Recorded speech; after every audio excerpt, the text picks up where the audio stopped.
Masyadong sensitive ang aking pagpasensya nyo ng mga anak. Okay. So, as you all know, the ing, or what we call, in terms of the part of speech in English, we call this one as gerund. Diba? For example, if we are talking about a verb, no, wherein, if we are talking about a tenses, right?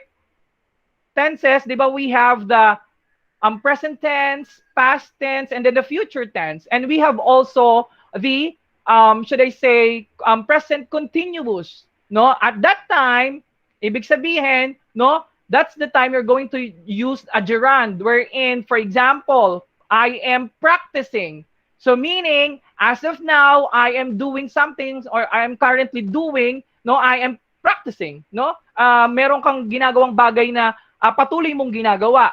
So that is one of the use of gerund, right? So ing is represented by a dot. Okay. Ay, bakit red pala? Sorry naman. It is represented by a dot. Review lang to, ha? And then the word ending ings, the one with S. So meaning, we're talking about here a plural form or two or more, not singular. Kaya siya gagamitin natin ings.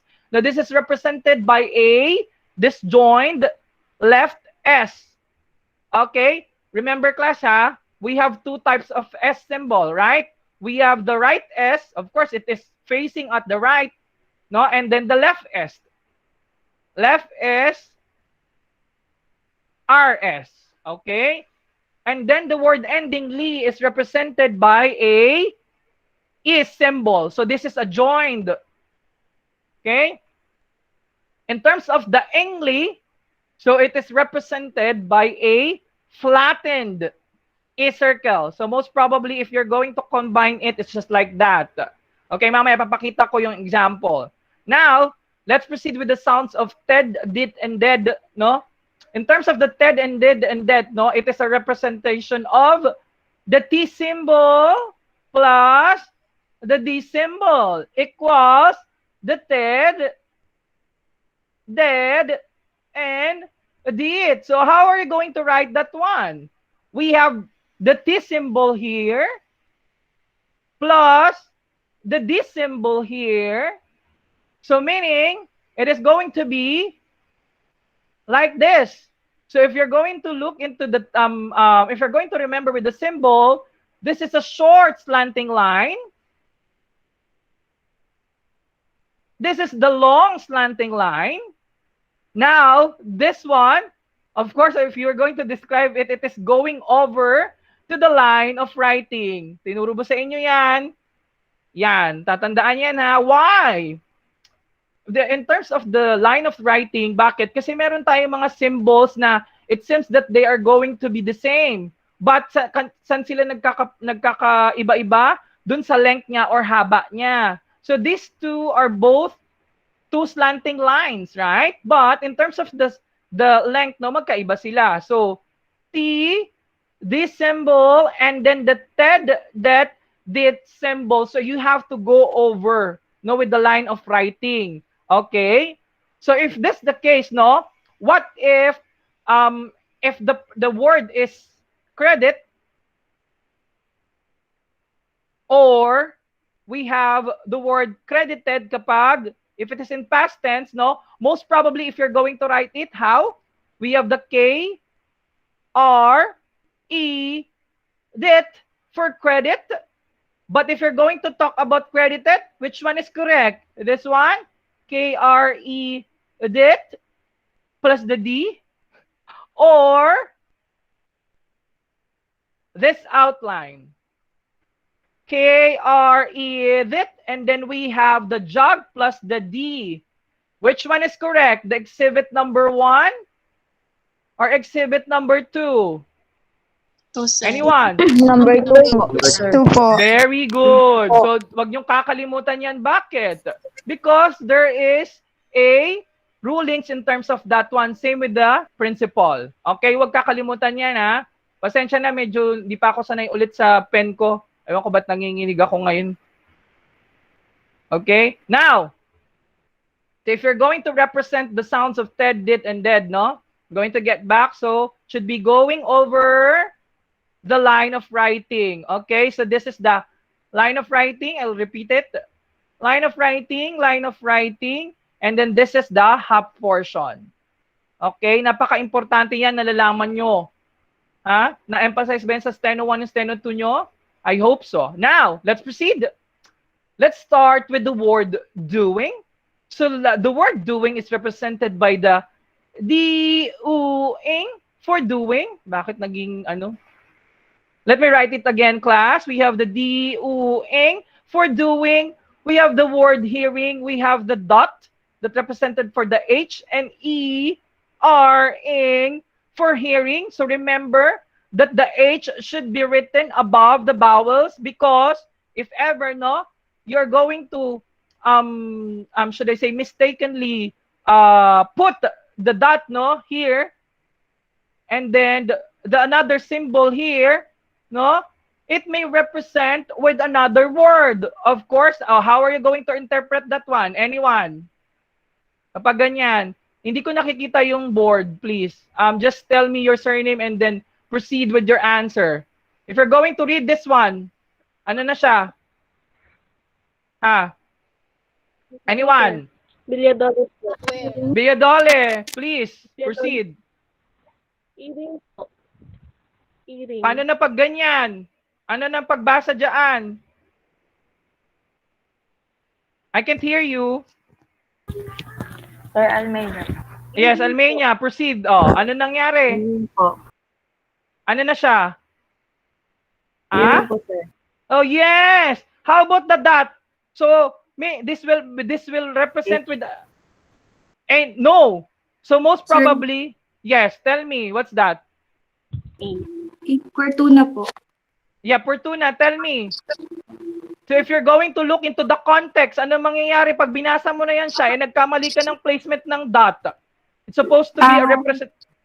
Earring po. Very good. It could be a dot, so it may represent the articles. And.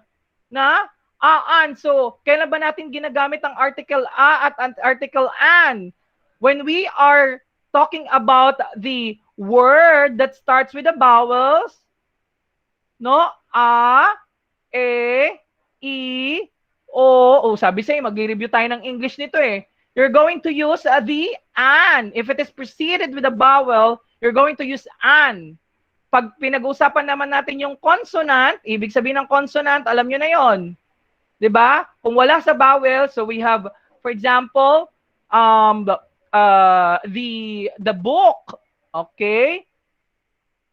Oh, this is a consonant. Ay, sorry. No, not the article da. So that is a different one. A book. Oh, see, this is a consonant. No, that's the time you're going to use an a. Yeah. Okay. Pinagtatawan ako ng kapatid ko, ang ingay ko daw. Sabi ko na sa kanya, maingay ako eh. Alright na? So you're getting it. So it's just a review of our English. So be careful ha. Yang mga yan ay mga paalala. Okay, let's proceed. Let's proceed with the word hiring. We have the H, the broken circle, and then the R and the word ending ing for hiring. Another H, broken circle, then R for, and then a dot, no? For hiring. I hope that you are all following. Okay, so you're getting it, ha? Yes, who raised his hand? Ano yon? Tell me. Do you have question? Wala, napindot lang. Okay, let's proceed with the word ending ings. Sorry.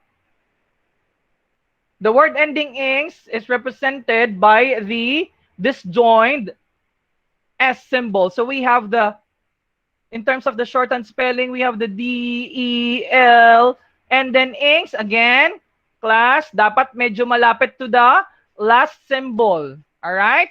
I'll write it again. D, E, L, and then ings for the dealings. Okay? Kasi it may represent with the is or his, right? Is his. Kapag once na malayo. Okay? Again, let's proceed with the word earnings. We have the E, R, and ings for earnings.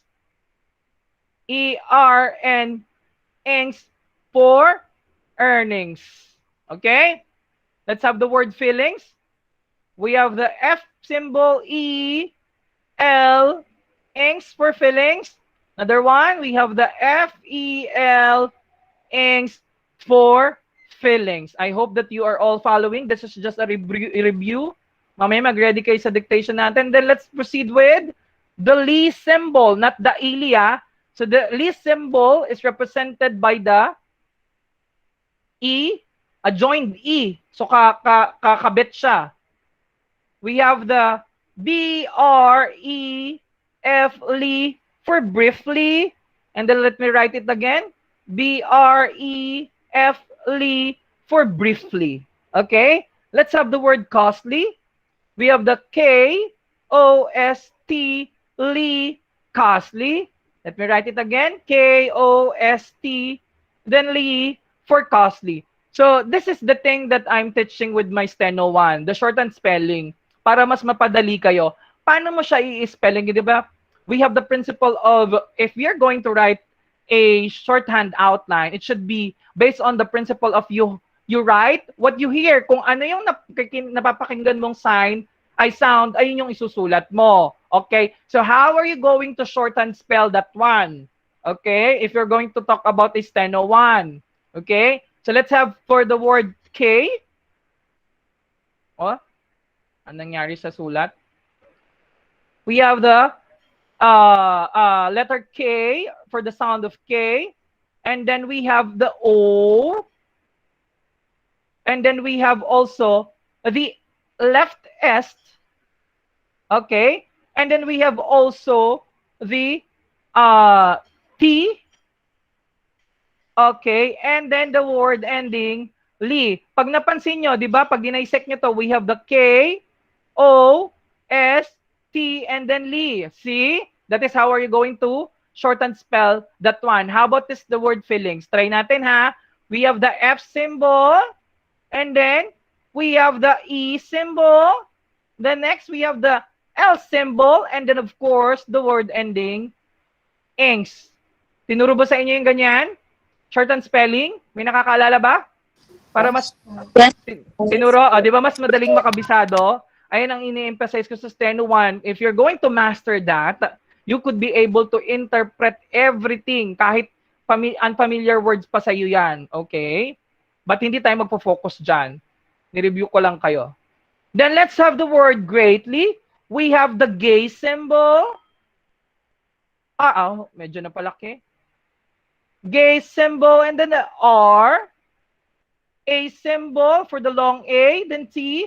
And then we have the Li symbol. No, if you're going to look back into the joining principle, bakit si E nasa baba at hindi nasa taas? Why it's not written like this? If you're going to remember, bakit hindi? Diyan. Bakit ito ang tama? Bakit ito ang mali? Tell me. Let's review. Yes, Sena, Wesley? Sir, kasi po clockwise po dapat yung pag Okay. circle. Yes, paraphrase it.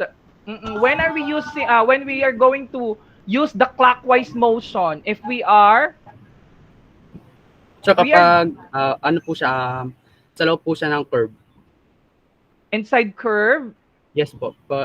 is that a different one? Diba we have the, if we're talking, circles are written inside curve or circles are written outside angle. This is not an outside angle. It has a different principle in terms of the clockwise motion. Ano yon? Diba? If we are the two symbol with the same direction, you're going to write the circle at clockwise motion, same direction. Okay? Kasi this is not the So R and T, no? If you're going to remove, no? RT. So most probably the T, no? In the T is a straight symbol, so most probably it should be clockwise. So that is a different one. Okay? If you're going to review that one. No? I hope that you are all following. So let's proceed. Hindi pa tayo nakakalahati. It's already To 13, I'm going to make it fast na. And let's have the word accordingly. So the word ending ingly is represented by a disjoined E. So let's have the A, K, and then the erd symbol plus the word ending li again. Dapat malapit siya ha. Let me write it again. A, K, O, erd. And then we have the word ending ingly. Exitingly, we have the X, E, D, ingly. Again, medyo na paano yung ano ko. X, E, D, ingly for the word exceedingly. Let's have the word knowingly. N, O, and then ingly. N, O, we have the word ingly. Oh, bakit ito mali in comparison with this one? Hold on. Bakit ano? What principle is that? Ito mali. This is the right on how are you going to combine the O symbol with the N symbol. Bakit? Anong principle yan?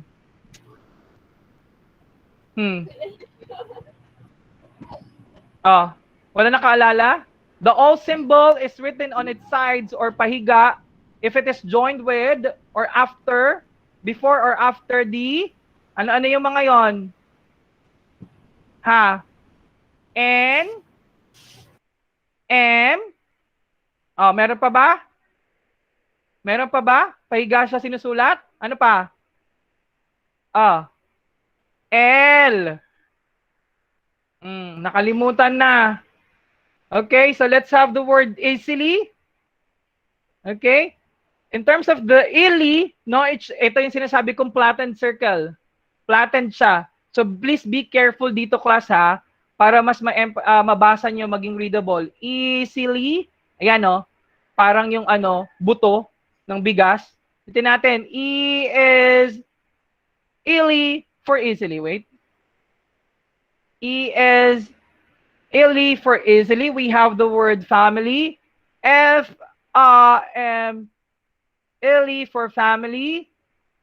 F, M, illy for family. Let's have the word steadily. So we have the right is, and then the TED symbol, and then the flattened illy. Let me write it again. S symbol, TED, and then illy for the word steadily. So let's have the word accepted. So accepted is represented, sorry, where's the accepted na? AKSED, accepted. Ayun. We have the AKSEP, TED symbol for accepted. So let's have the word assisted. Of course, it should be the A symbol and the SES symbol. So it is the left S muna ha. Assisted and then TED symbol again. A symbol, the left SES, no, and then the TED symbol for assisted. Then the word collected, we have the K, O, L, E, K, TED for the word collected. Let me write it again, class. To emphasize, K, O, L, E, K, TED for collected. Ito, let's have the word added. Did. Wait, sulat ko lang ulit. Added. Nababaluktot. Let me rewrite it again, class, ha? Hold on. Ano nangyayari sa board ko? Hold on, class, ha? Nagloloko yung board ko. Added. Yon. Alright, let's have the word deduct. We have the dead, U-K-T. Dead, U-K-T. Let's have the word graded. Gay, R-A-ded. Gay, R-A-ded for graded. Audit. We have the O and then the dit symbol. O, dit symbol. Credit. K-R-E symbol, then dit. K-R-E and dit symbol. credited. This is the one that you need to emphasize. K-R-E, hold on. Hindi ko masusulat ang jog. Let me write it here, class, ha? K-R-E, dit, and then the jog, and then the D symbol to make it in past tense. Okay? I hope that you remember all of those. Now, let's proceed with the transcription of titles. Ito yung dapat tatandaan ninyo in terms of the transcribing of titles. Ay, hold on. We have brief forms pa pala. Asan ang aking brief forms? Hindi ko nalagay. Okay. So, let's have the brief form phrases. We have the brief form phrases has been.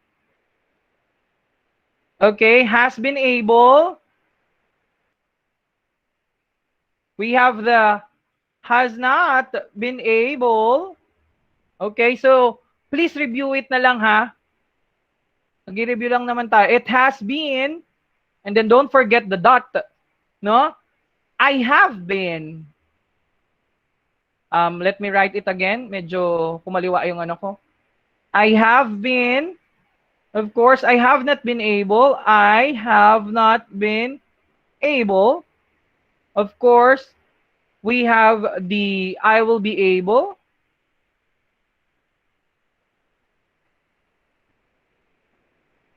I will be able. It isn't supposed to be broken circle, ah. I will be able. Ayan. Nagdaano lang ang aking pen. So we have the I am. So I am glad. And then the gay L should be in the balance one. Of our, malaking tulong ang mga brief form phrases para mas mapaiksi at mapabilis ang pagsusulat. It will be, we have, tapos, hold on. We have we have been, and then, of course, we have not been, we have not been, and then, we will be able. So the rest, you could review, okay, because it will take a lot of time for the brief form phrases. Now, focus on the board, class. So this is the things that you need to remember in terms of the transcription titles. Like what I have mentioned, no? Ano ba yung mga titles na yon? So let's have the titles. For example, we have the Mr., MR, and then we have the Miss, no? We have the abbreviation Doctor, okay, and then the Mrs. Ano naman ang mga pag-aaralan namin dyan, sir? Ano yung matatandaan po namin dyan? If ever that you're going to encounter this type of titles, no?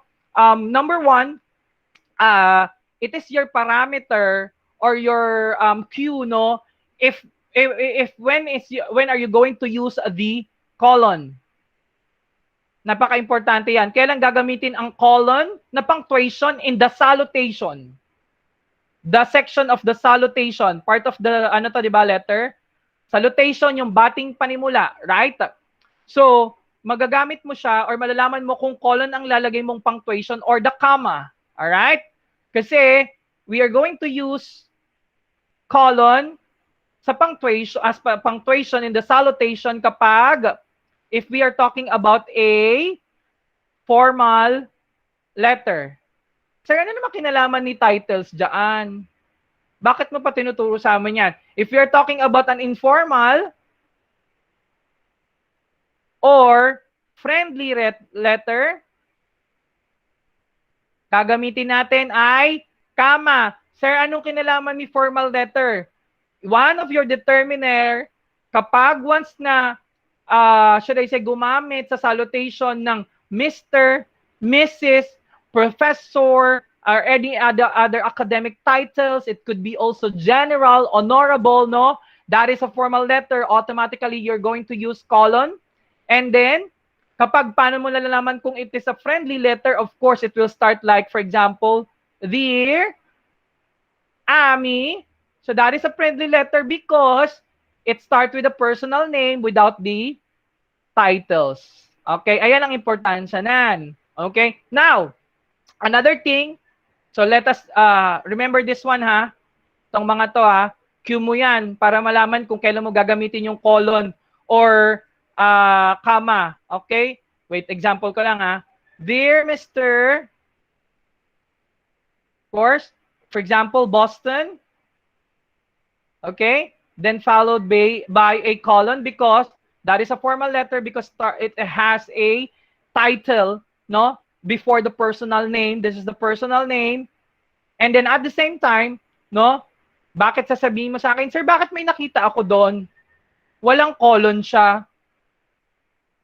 Dear Mr. Boston lang po. Tama ba yon? Yes. We're talking about here, if we are talking about a letter na pinag-uusapan is an open punctuation or closed punctuation. Paano ba ang pagkakaiba? Pag sinabi nating open punctuation, ay closed punctuation, you're going to use a colon, no? In both of the salutation and into the complementary clause. No? Kapag once naman, pag sinabing open punctuation, this is depend on the on the author. Open punctuation, no? You're not going to use any punctuation or ending punctuation class. Ending punctuation on both on the salutation and then the complementary clause. Those are both correct, no? In terms of technical writing. Huwag kakalimutan. Now, let's emphasize the title, Mr. Ano ba yung huwag natin tatandaan? Automatically, dapat nilalagyan natin siya ng sign of capitalization, tama? For the ease of writing, and number 2, because it is the ruling, no, in terms of transcription, most probably if you're going to transcribe this in longhand, ganito lang siya.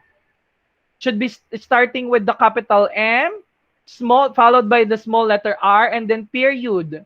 And do not forget to put any space, no, if you're going to proceed with any personal name. All right? Huwag niyong kakalimutan. Again, capitalization of the first letter. Then, of course, we have the small letter S for miss and followed by a period and then the space. How about the doctor? In terms of our rulings, it could be represented into the abbreviation doctor, capital D, followed by the small letter R, followed by a period. Again, in terms of the word, the title Mrs., we have the capital M, small letter R, followed by the small letter S, and then followed by a period. Again, the reason behind why we are putting a period and capitalizing it, it is because it is standing or it stands for a word, no? Kapag you are going to spell these titles out, no? If you're going to spell out, no? Kaya mayroon siyang period. How about the title Miss? Let's have this one. Which one is correct? This exhibit number 1 or this exhibit number 2 and then the period? Is it the capital L, I, M, small letter I and SS without the period, or the second one, capital M, followed by a period, the I and then SS and then followed by a period? Which one is correct? Yung first po. First. This one. Why? Po. Because? Kasi po complete word. Very good. It is spelled out and it is not an? It is not an? Abbreviation. Exactly. Do not forget those. All right? So, same. Next meeting, tuturuan ko kayo kailan tayo gumagamit ng, for example, we have the highest position, for example, the president. We have rulings here, President. If it is within the body of the sentence, kailan ba natin ginagamit ang capitalized na title president at small president? May mga rulings yan kung kailan natin ginagamit ang capitalization at not capitalizing it. Ayan yung mga tatandaan ninyo. Okay? So, class, ito yung mga transcription rulings na dapat nyo ino-observe, no, during transcription, kasi during your stenographer exam, dyan sila particular.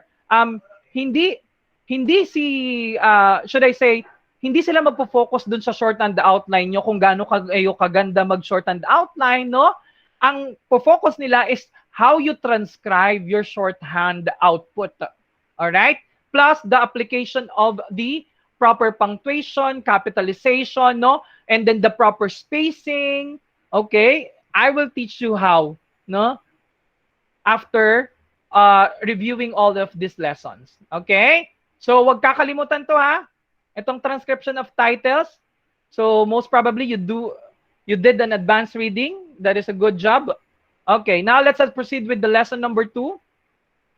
In lesson number 2, we're going to top the symbol for the sounds of for and fur, articulate the sounds of the word ending full and ification, and then, of course, for the symbols of the man, min, mon, and then, of course, some of the brief forms and phrases, and, of course, this one, transcription of the personal names, okay?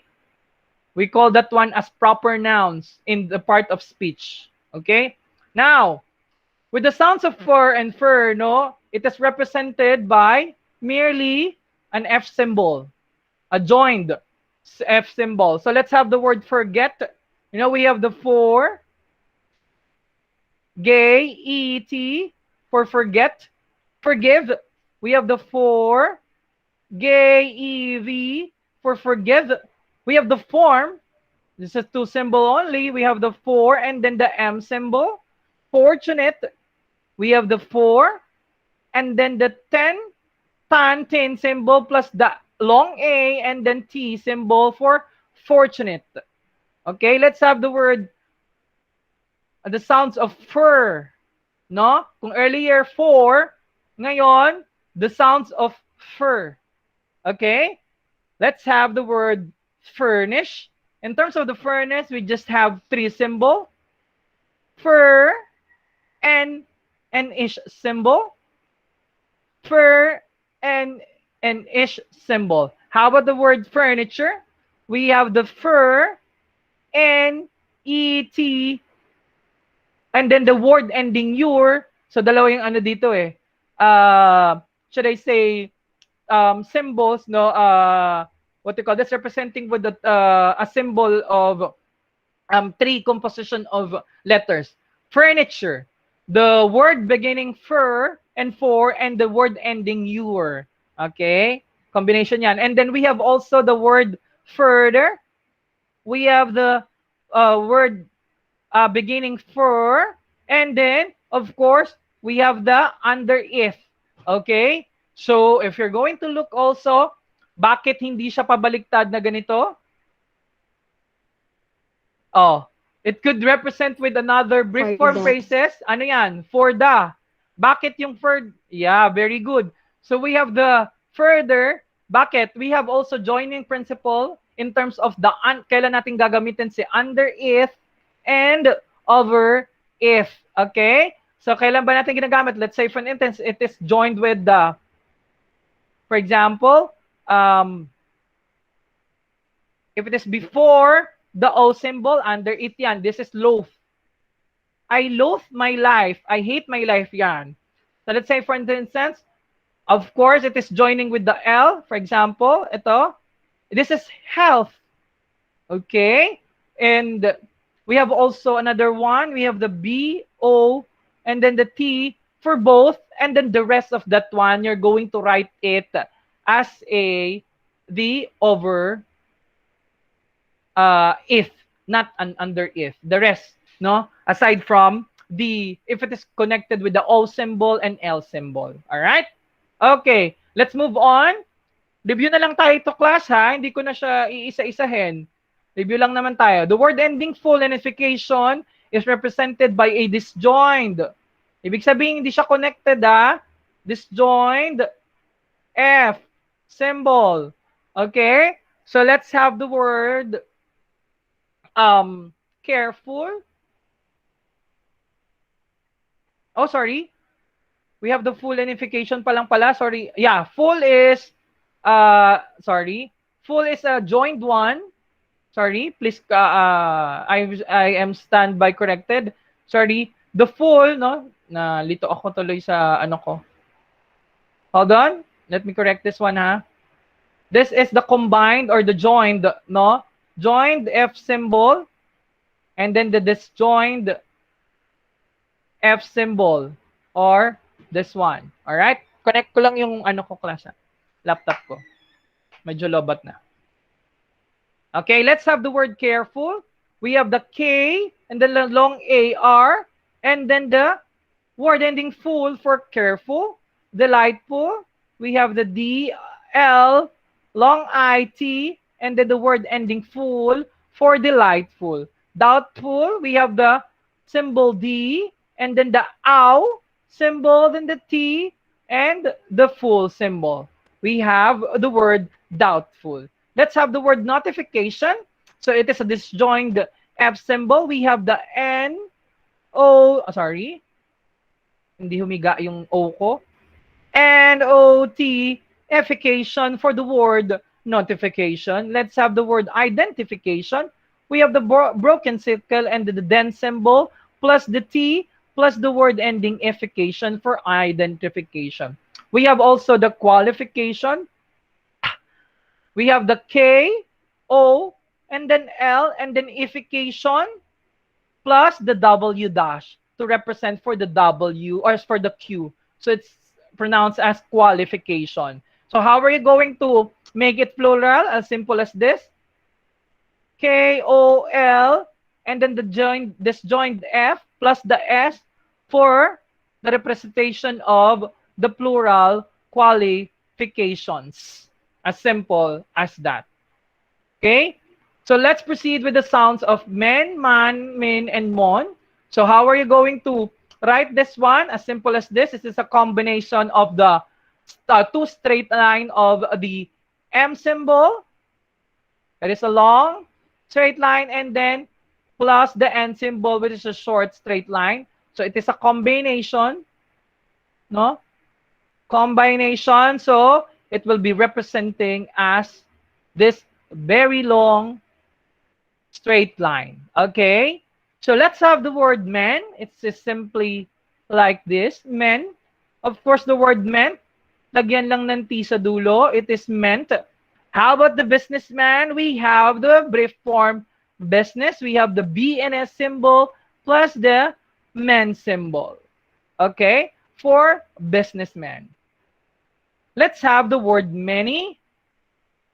Okay? Many. We have the men symbol and E for many.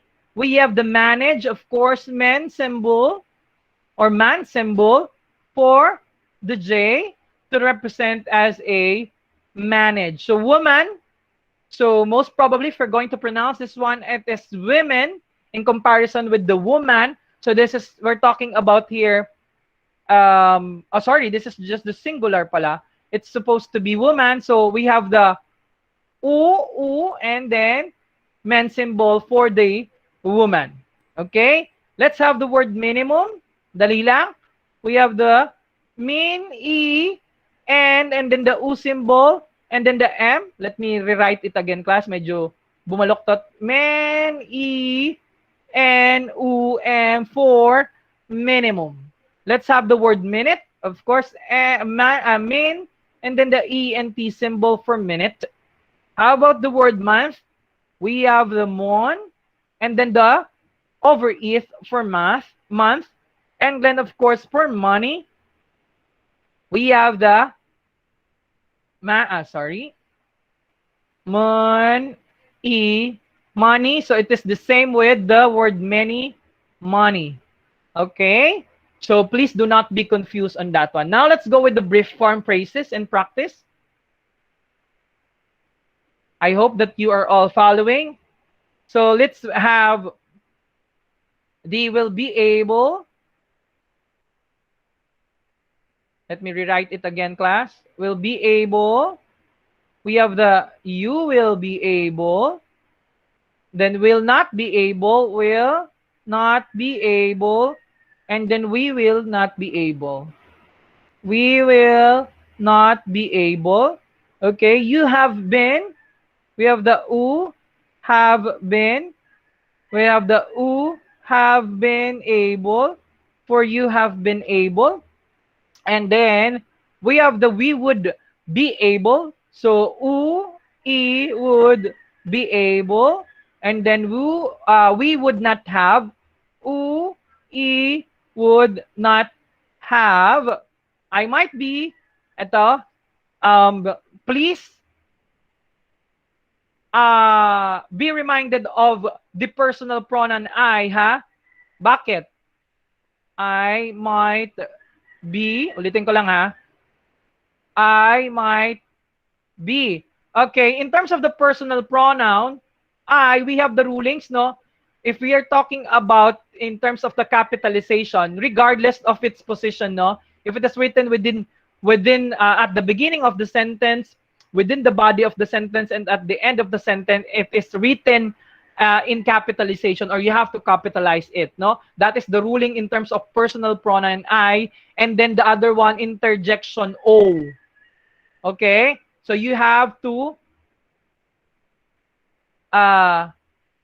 capitalize it regardless of its position inside the sentence. All right? It should always be capitalized. All right? We might able, so we have this U E M I T. Hold on. We might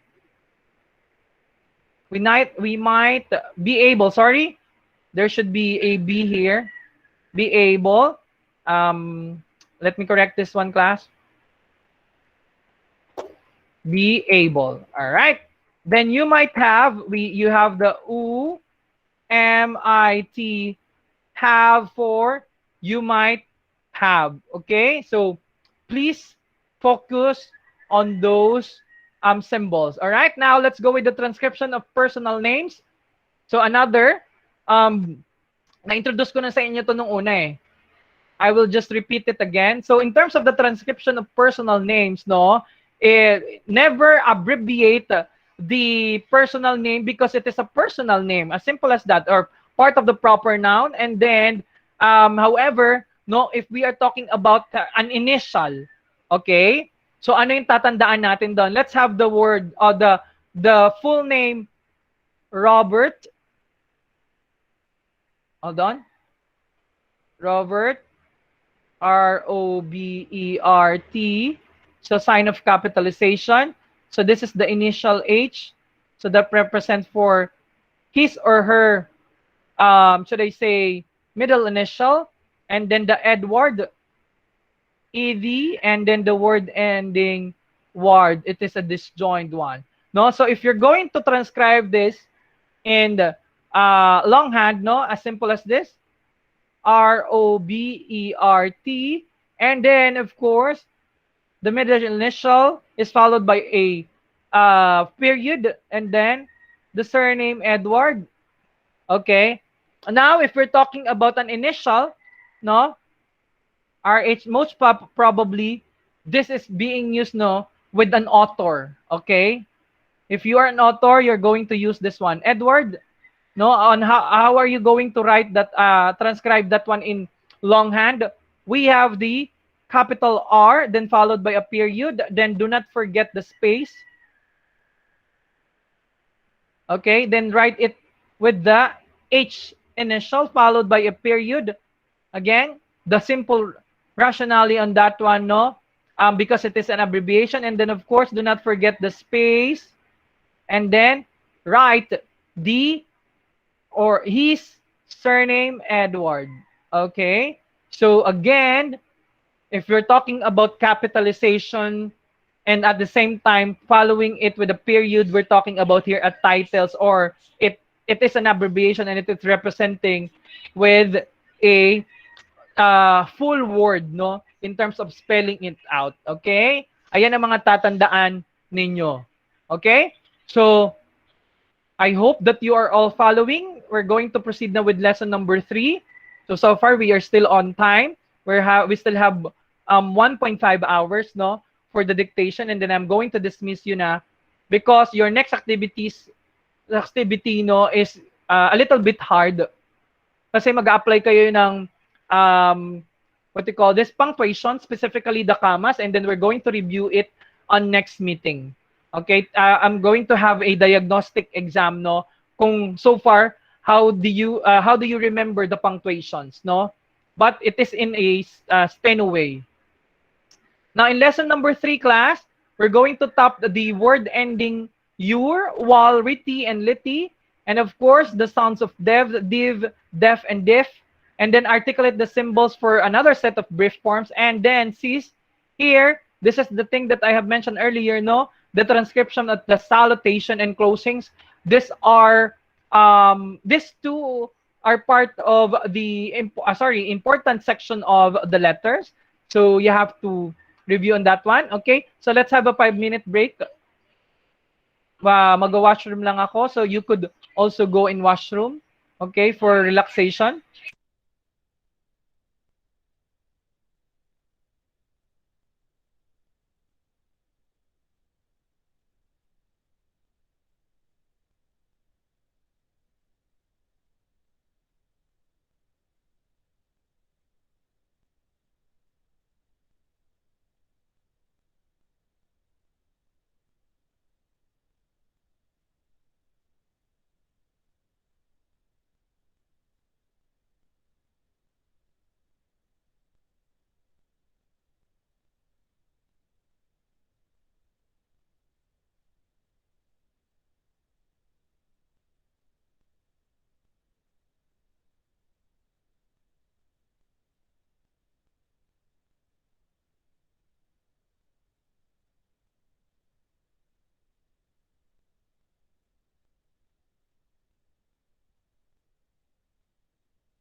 All right. Hello, are you there? Let's go back with the lesson.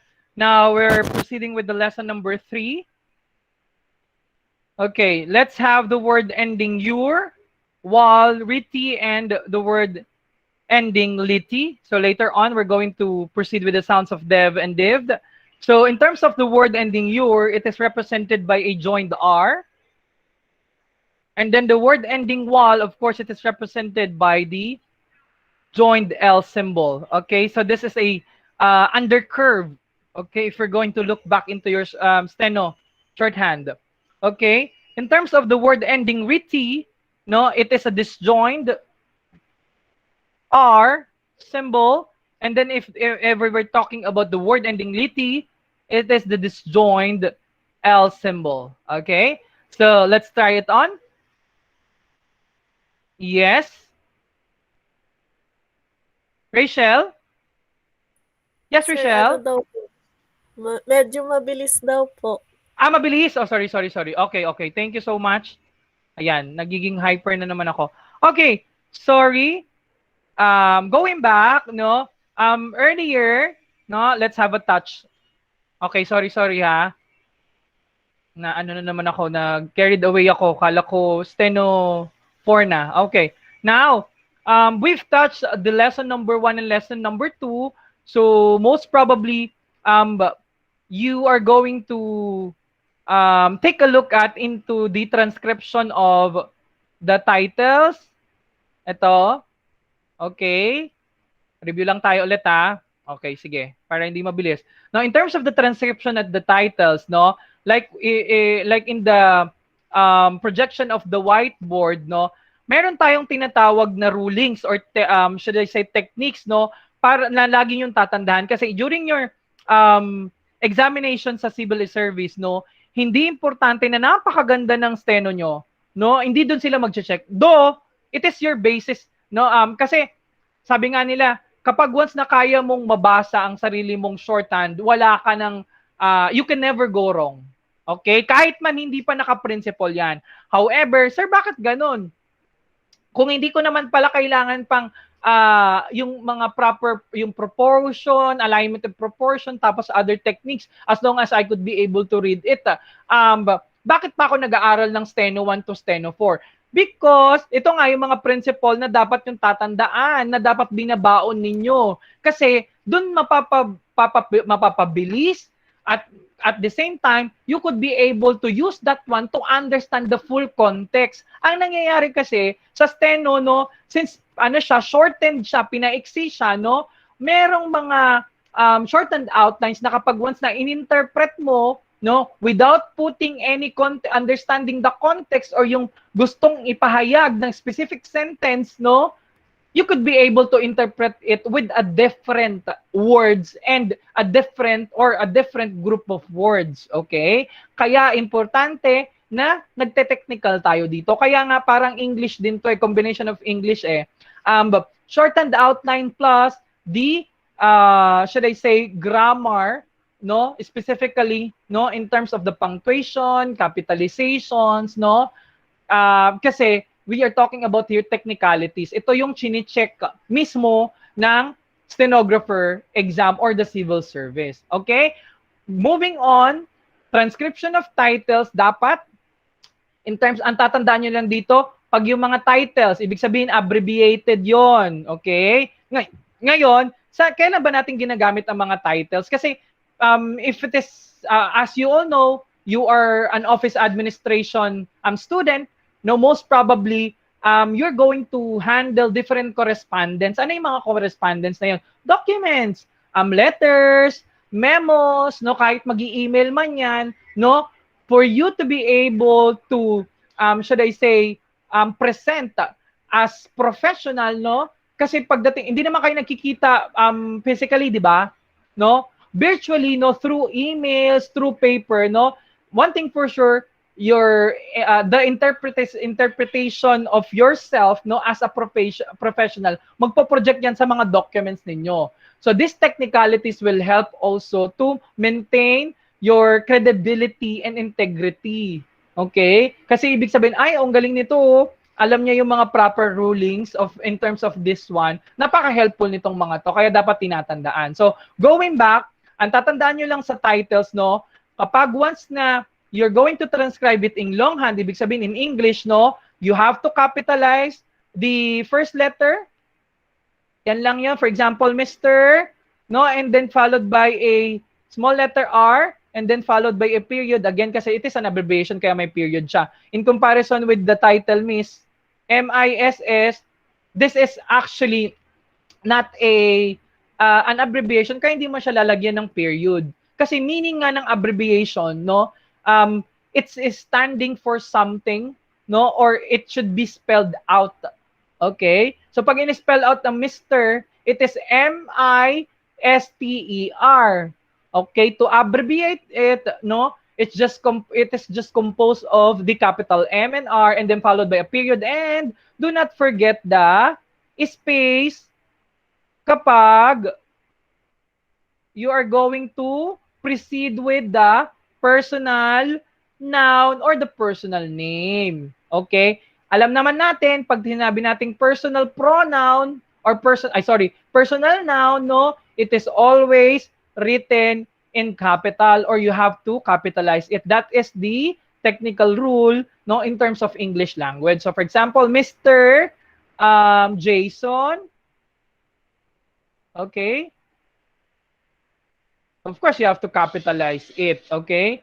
Now, ano yung pang isang tatandaan ninyo? Kailan natin gagamitin ang colon at comma?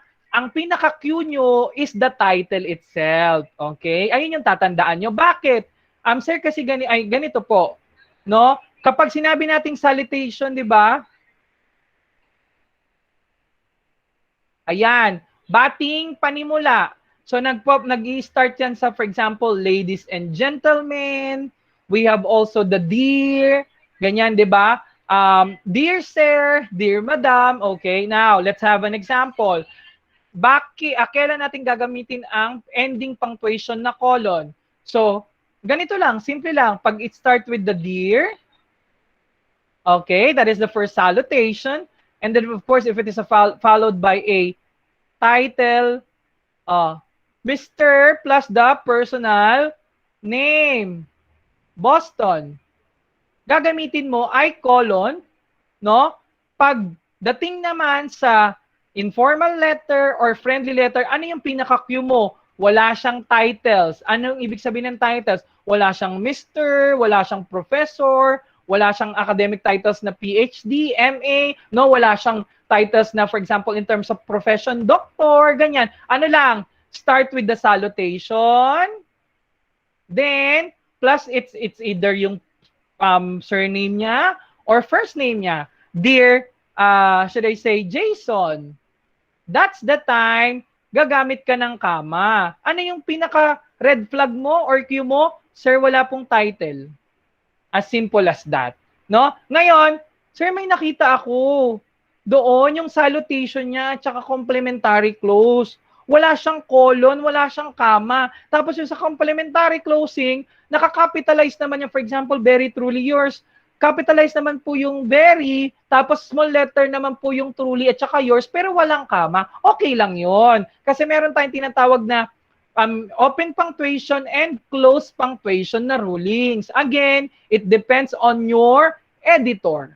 Okay? So most probably, kapag once na nasa legal field kayo, it depends on your officer kung ano yung type na ginagamit nila. Laging tatanungin nyo. Now, most probably, since may nakita na kayo ditong ending punctuation, ito tawag dito ending punctuation na nasa dulo. Soon, mag-aaral tayo kailan natin ginagamit ang period, should I say, question marks, exclamation mark, okay? Now, ending punctuation po ang tawag dyan. Ngayon, kapag may nakita ka sa salutation at complementary closing, lagay na natin.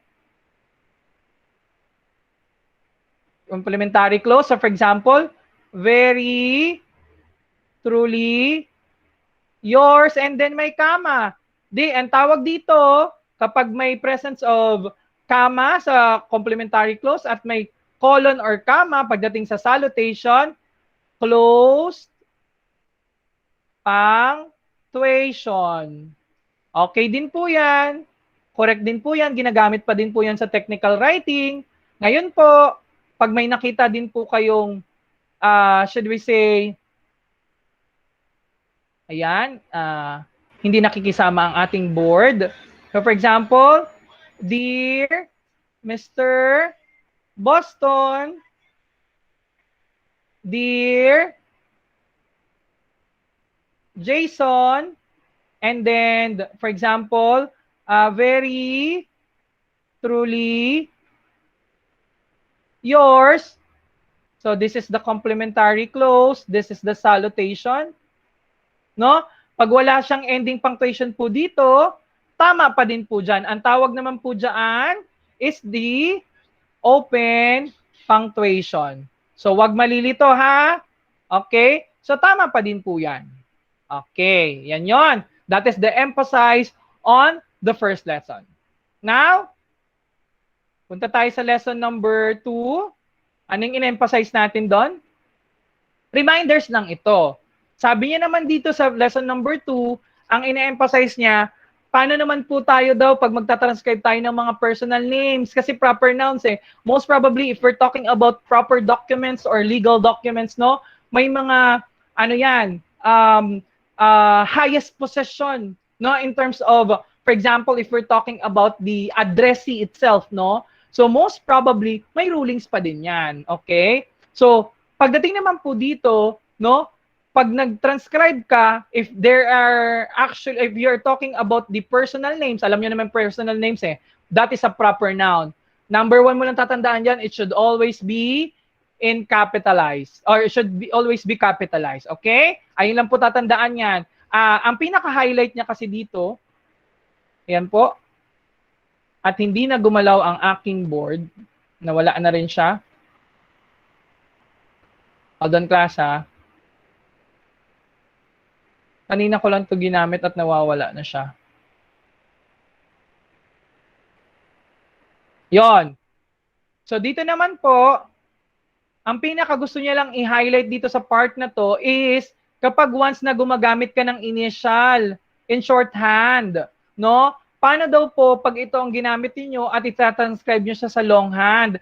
Ito lang po ang mga tatandaan natin. Again, let me re-emphasize it. Let me reiterate it. So yung RH, no? You have the RH initial, and then the surname Edward, no? So most probably, kapag tinranscribe mo siya in English longhand, no? Just followed like the ruling of this, no? Capital R followed by a period. Of course, do not forget the space, no? And then of course, capital H, then followed by a period because that is an initial. Okay? So space, space, space. Then, of course, if we're talking about the surname, capitalize it as simple as that. Ayan yung mga tatandaan ninyo, okay? No need to put any sign of capitalization again because it is already understood that is an initial. No, most probably, saan mo na lang siya tatandaan kapag nag-transcribe ka na. Okay? So I hope that is clear. So again, you could review all of this, no? Madali lang yan, babalikan mo lang yan sa libro. Okay? Now, going back to the lesson number 3, medyo mabilis pala ako. Okay, now let's proceed with the word ending "ur". Now, again, it is represented by a joint symbol. So we have the F-A-L-U for failure.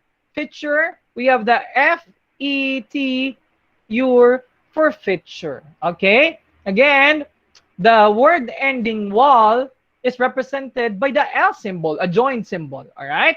So we have the A-K-T, wal for actual. So we have also eventually. So ito maganda to. May kaduktong siya sa dulo, no? We have the E, V, and then the end symbol plus the word ending "wal, and then to represent the li, it will be pronounced as eventually. So factual, we have the F symbol, A, K, and K symbol, then T, and then the word ending "wal for factual. All right? Then word ending authority. So it is a disjoined R. Okay, we have the O symbol and then the underneath. So the word ending "riti" to represent as an authority. Again, bakit ginamit ang underneath? Because it is combined with the O symbol. Kaya hindi siya overith, no? If it is combined with the L, O symbol, no, most probably you're going to use an underneath. But the rest of that one, the rest of the case, no, you're going to use the over if or the th. But in our shorthand rulings, no, we pronounce that one as if. No, same with the G symbol, it's pronounced as gay. No, the sh symbol, it's pronounced as ish, diba?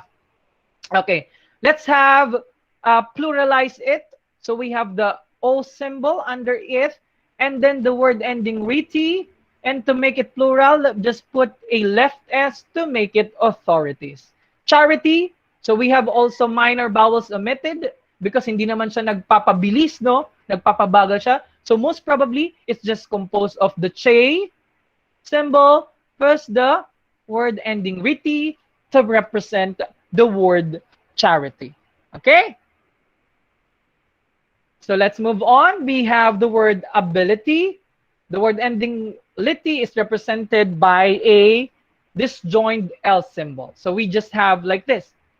A, B, and then the word ending "liti", ability. So lagi lang nearer dun sa first kasi baka mag-represent siya ng ibang symbol, lalo na pag nagmamadali kayo. Ma-maintain nyo yan kapag lagi nyo pinapractice yan. Don't you worry. Masasanay din kayo niyan. Locality, we have the... Sorry, ano pala ako? Locality, we have the L-O-K Nag-ano na siya? L-O-K, and then the word ending lity for locality. So loyalty tuloy. Loyalty, we have the L, OI symbol, di ba? Combination of O and E, and then the word ending lity for loyalty. Loyalty na naman ako. So let's have the sounds of dev, div, and diff. So there is a missing sounds here. Sorry class ha, nag-ano yung ano ko. Nakikita pa rin ba yung ano ko class? Board ko? Yes po. Okay, please sabihin nyo kapag ano hindi nakikita Baka tuloy-tuloy ako at di ko nakikita na. Kasi nasa board ako eh. Okay. We have the sounds of dev and diff. Ito madali lang ito tatandaan. Bakit? It is a combination of the D symbol plus the F symbol. So supposedly, paano mo siya susulat? Ganito dapat yun eh. Okay? But we have all rulings, di ba? For us to maintain the ease of writing, you're going to remove the angle. No? So how are you going to write that one? Okay? Sorry, that is the B symbol. Sorry, not an F. B symbol. So, supposedly, dapat may angle siya. But for the ease of writing, kaya dapat, you're going to turn it into a loop. No? So, it's just like this. Dev, div, and diff. All right? So, let's have the word. Let's start with the word develop. Hindi nakikisama ang board ko. Bakit kaya? Kahapon maayos naman. Dev, E-L-P, for the word develop. Of course, ito, napakagandang outline. Dev, E-L-P, and then the word ending ment for development. Okay? Ment is represented by an M symbol. This joined M symbol. So let's have the word def, or sorry, the sounds of def, of the defense. No? Def, E, and S for, or the left S for defense. Define, def, broken circle, I, and then N. So let's have the word diff, or the sounds of diff. No?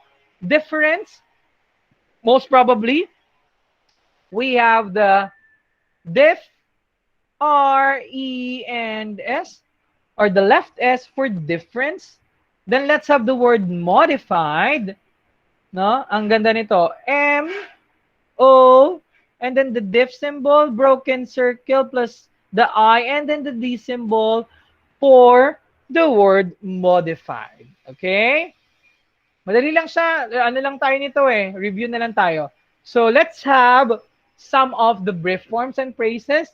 So let's have the word direct. The brief form direct, of course.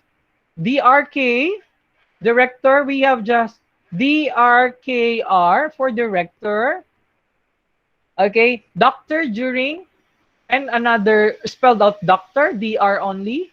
Electric, of course, it should be at the middle of the line of writing. Ayan yung sabi ko sa inyo. Importante ang line of writing. Nasa gitna si electric. Okay, so let's have the electrical, of course. EL symbol. No, it is in the middle of the line of writing plus the L symbol. Electrical na siya. Okay? Then enclosed, no? We have the past tense enclosed, no? We have the in not symbol or the brief form. And then we have the K symbol plus the D, no? To represent it as a past tense to make it enclosed. Okay? Let me rewrite it again, class, ha? Medyo nag-aano na yung ano ko. N, in, no? Then K, then D symbol to make it enclosed. Envelope is just simply like this. In, N, and then the V, L. That is envelope. Okay? Let's have the executive. We have the E, X, E. Alright, sorry. Kailangan pumilog siya. E, X, T, V, for executive. Okay? So most probably, dapat walang angle siya. Ulitin ko lang siya, ha? X, E, T, V, for executive.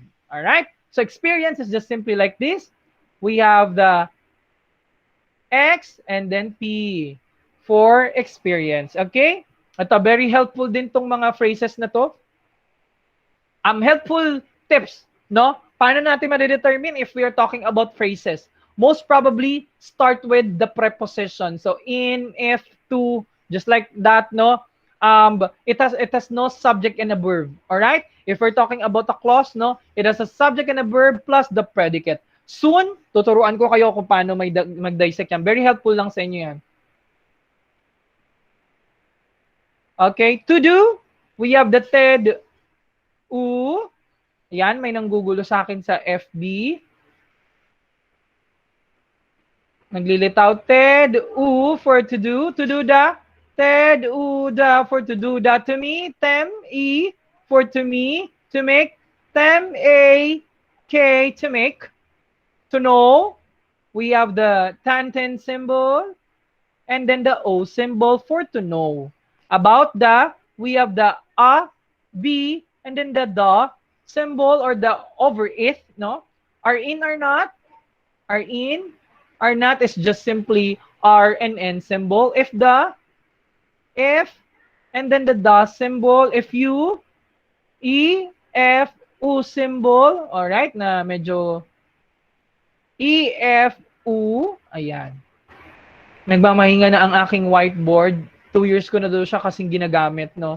If you are, we have the E-F-U-R for if you are. And then at this time, we have the at it, the this, and then the time. So by this time, we have the be by, and then the this, and then the time for by this time. All right? So I hope that you are all following. Now, this is the thing that you need to be particular about. Transcription of salutation and closing. Okay? So, let's have here. Ang sabi, kapag nagtatranscribe kayo ng salutation, ito yung mga guidelines. Okay? Number 1, abbreviate the titles like in the first lesson, no? Dapat ina-abbreviate ang mga titles natin, no? Kapag tinatranscribe mo siya sa ating longhand, okay? So, because that is an abbreviation and it is a title, then capitalize the first word as well as any nouns and titles in the salutation. So, ano ba yung mga nouns, no? Name of place, no?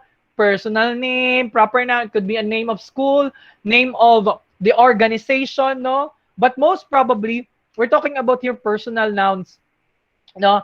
Like, for example, job, no, sir and madam, ladies and gentlemen, okay? Now, then place a colon at the end except when open punctuation is used. Ayun yung sinabi ko sa inyo kanina, okay? So, most probably, if we're talking about a formal letter, colon ang gagamitin. Pag informal or friendly letter, comma ang gagamitin. Ano lang ang pinaka-cue mo doon or red flags mo or parameters mo or should I say, mark mo, no? There is a title. Okay? Yun lang yun. Huwag kakalimutan. So, let's write it, no, in shorthand, the salutation, dear job. Okay? We have the D, E, R, and then, of course, the J, O, B, no? In this case, no, you still need to put a sign of capitalization. Okay? Okay. And then, if we are talking about the dear Mr. or if it is written, no, in with the salutation and then plus the transcription title, like for example, dear Mr. No, they, no need to put any sign of capitalization for ease of writing, but it is your cue na kapag once na tinranscribe mo siya, dapat ika-capitalize mo yung personal noun. Okay, or the proper noun, of course. And then at the same time, of course, the title, Mr. Okay? That is the rulings. Okay? In terms of the dear sir and madam, no, as simple as this. Madali lang siya. We have the DS. Hold on, nag-read ako. We have the DS. Medyo umaba. Hold on, class, ha? Nagaano ang aking pen? DS or madam. Okay.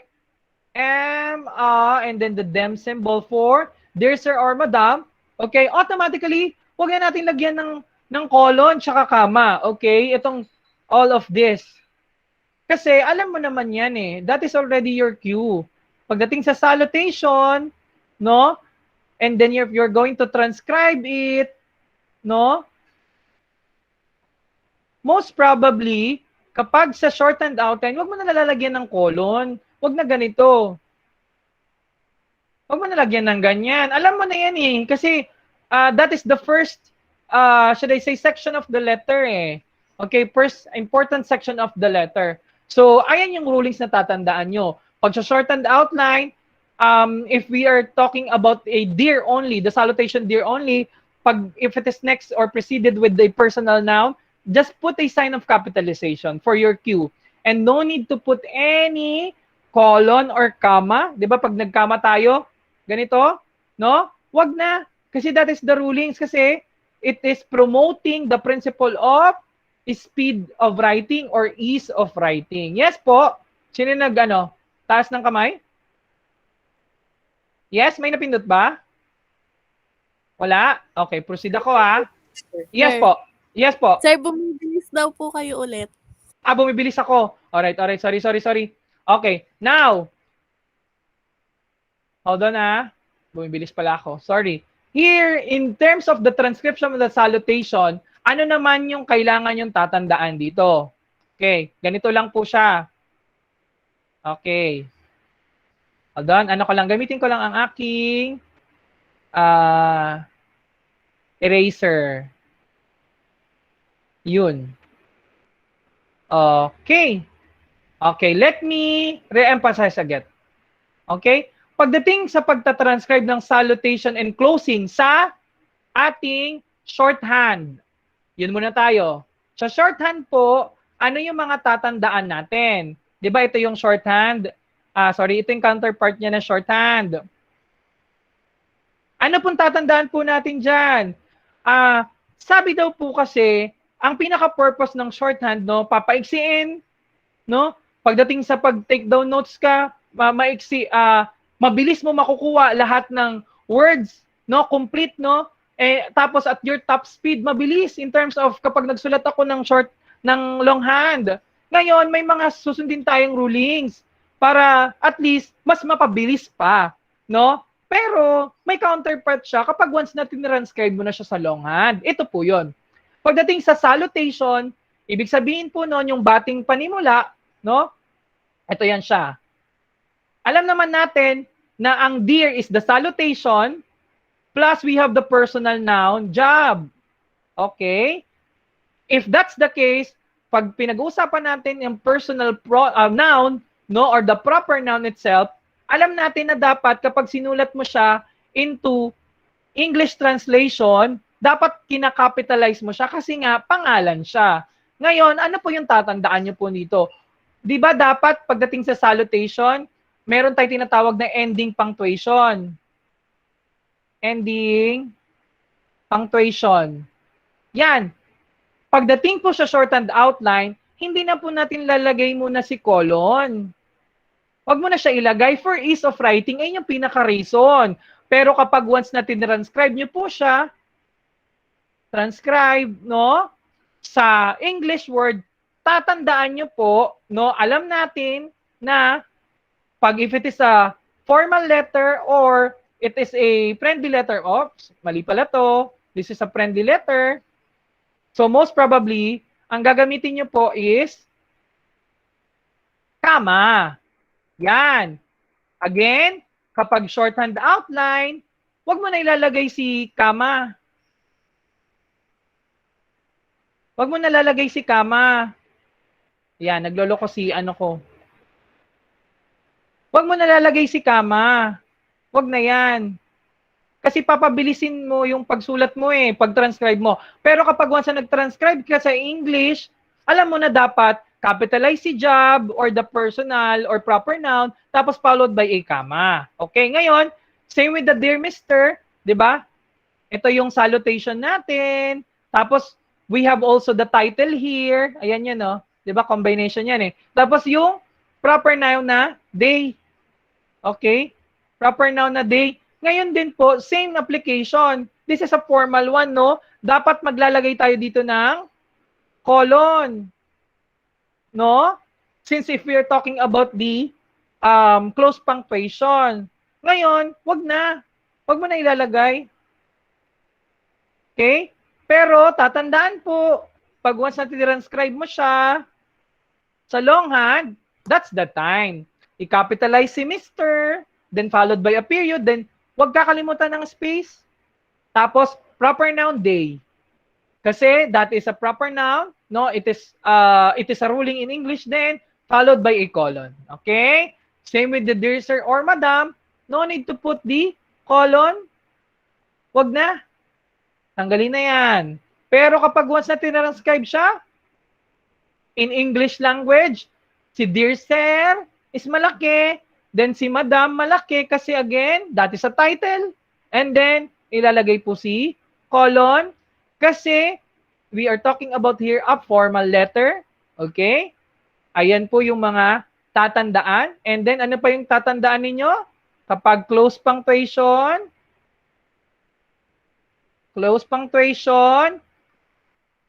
with ending punctuation. Kapag open punctuation, without ending punctuation.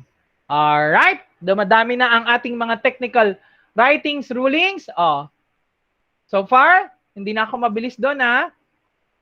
Same applicable with the very truly yours. Okay? So most probably, sa very truly yours, huwag na natin lalagyan ng kama. Closing.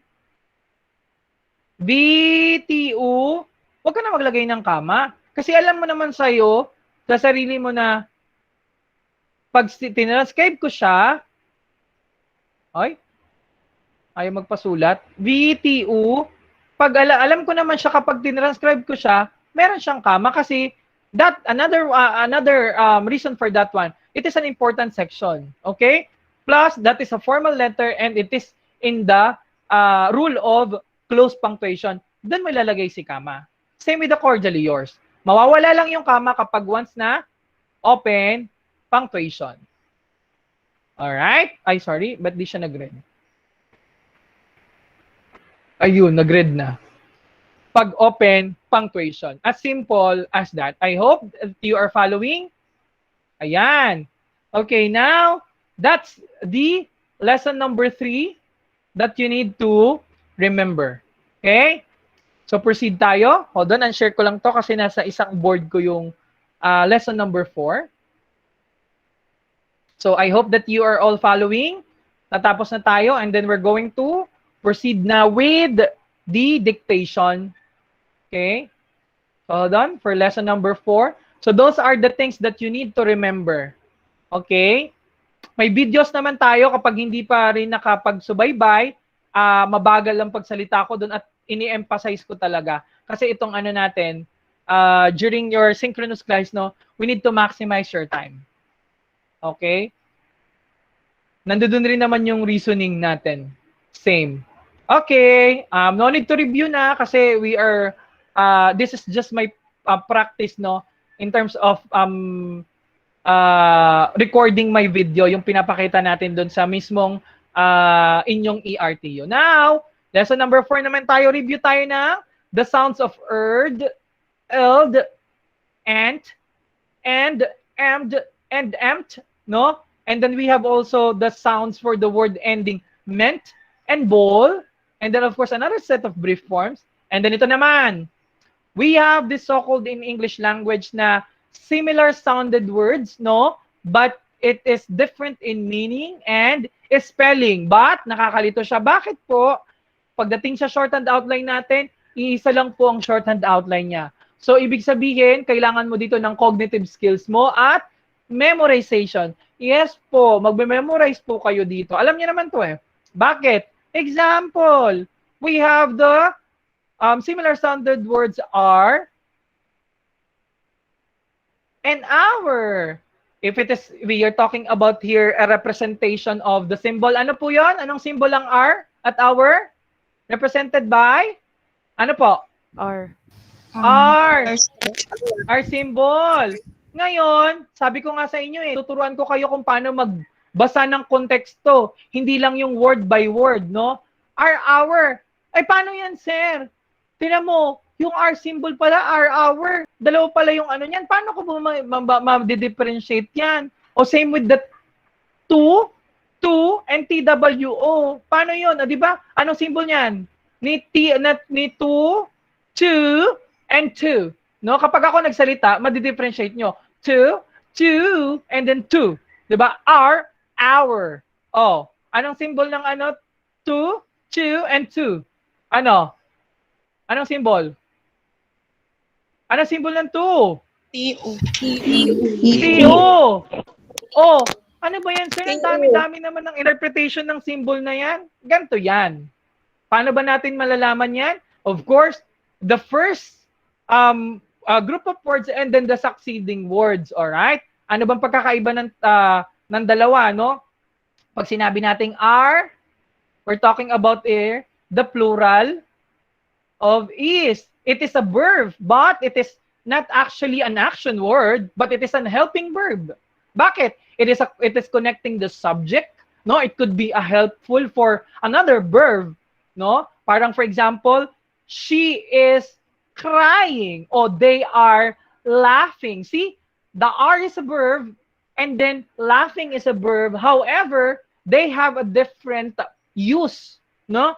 Are as a linking verb because it is helping the verb laughing, which is the action word. They are laughing. You're connecting the subject they. That is a personal pronoun, but it is in a plural form. They, madami. Kaya ginamit natin are. So it should, the pronoun antecedent, no? They is plural, so you have to agree with the personal antecedent are, no? So most probably you're going to use the plural form of the is, which is the are. So our, O-U-R naman po, kailan natin ginagamit kapag we are talking about a possession. So for example, showing possession. Anong possession yan? Hindi yan yung sa ano pag sa exorcism. Possession. Our bag. Our house. No? Nagpapakita siya ng pagmamay-ari. Our house. No? Kapag naman sinabi nating to, ibig sabihin going towards.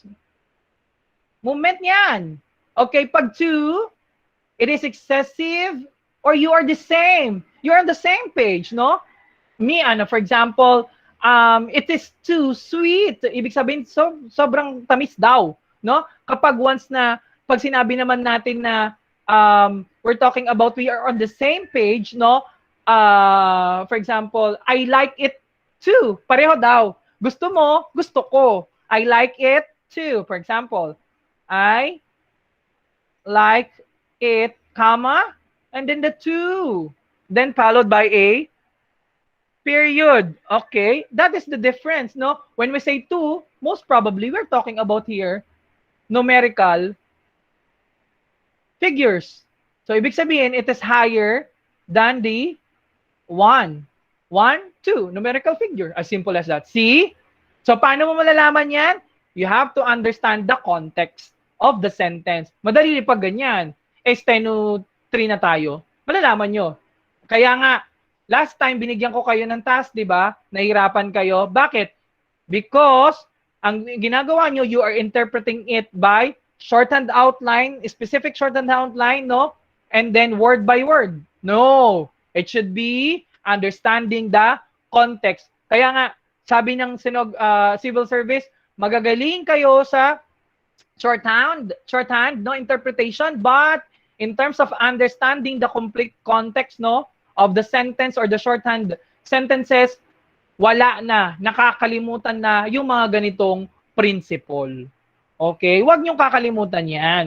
Okay? So let's proceed with the sounds of erd, eld, ent, nd, md, and mt, and then of course the word ending meant and able. Erd is simply like this. The R symbol, meron red.